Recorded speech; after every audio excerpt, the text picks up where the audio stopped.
We'll now look at the background of the letter to the Philippians. Paul and Silas founded the church in Philippi during their second missionary trip.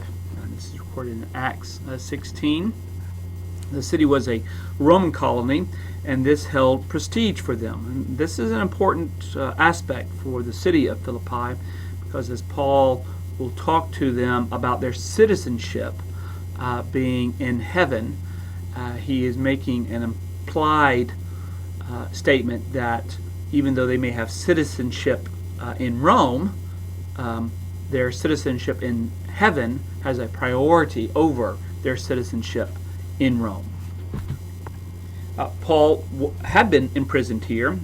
This is a prison letter, but Paul did not write this letter to the Philippians while being imprisoned in Philippi. This is a letter that he wrote while imprisoned either in Caesarea or in Rome, just like with the book of Ephesians. The Philippians were financially supportive of Paul's missionary activities, and in this letter we see Paul thanking them for their gift, for their generosity, for their support. This is one of the more affectionate letters of Paul, while the letter to the Galatians is quite terse and harsh and condemnatory. The letter of Philippians has a lot of joy, thanksgiving, gratitude, appreciation, compliments towards the Philippians, so a much more positive letter. Paul is imprisoned, and he has this letter delivered by Epaphroditus. Don't get that name Epaphroditus confused with the person who will send, or who will is mentioned in the book of Colossians, Epaphras. These are two different individuals. So Epaphroditus delivers the letter, and he himself is a Philippian. So Paul seems to use as a strategy for communicating to Christians in different locations. As best possible, he will use a person who is from that area. So we might look at someone like Barnabas, who is from Cyprus. Well, Paul and Barnabas will go to Cyprus first. When Paul wants to talk to the Colossians, he will reference Epaphras, who is a Colossians. And so here, same thing with the Philippians. And so that seems to be a strategy of using established networks in order to make sure communication gets across. And he plans to send Timothy to the Philippians later on. Paul is writing this letter for several reasons. One is to acknowledge their generosity, their gift, since Paul is traveling, and Paul has physical needs, especially while he is in prison.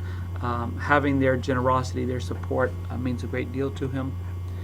Also, to resist opponents. Paul recognizes that there are individuals in Philippi who are teaching things that are contrary to the message that Paul had taught, and Paul wants them to be particularly alert to those teachers who might be somewhat envious. There's also an appeal for a spirit of humility and for unity. It looks like, in particular, that there are two women called Euodia and Syntyche, who are having a major dispute. And this is quite significant. It's probably not two women in a congregation just with a tidbit fight or a small disagreement. But these are probably two women who have enormous influence over the church. They are probably seen as women either in whose home Christians may be meeting for their assemblies, or two women who have been involved in laboring with Paul and have therefore a certain status and may be looked to in terms of their generosity or in terms of their influence. And so they are in disagreement, and Paul wants them to be unified. But Paul also wants the whole congregation to continue to express humility.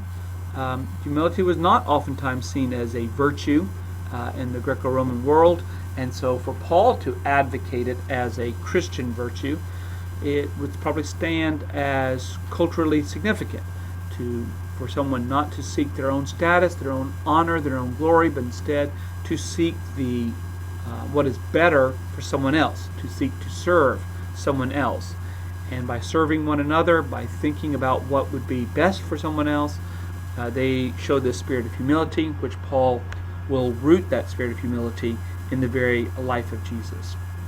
So that gives a very brief kind of introduction to the background of the letter to the Philippians.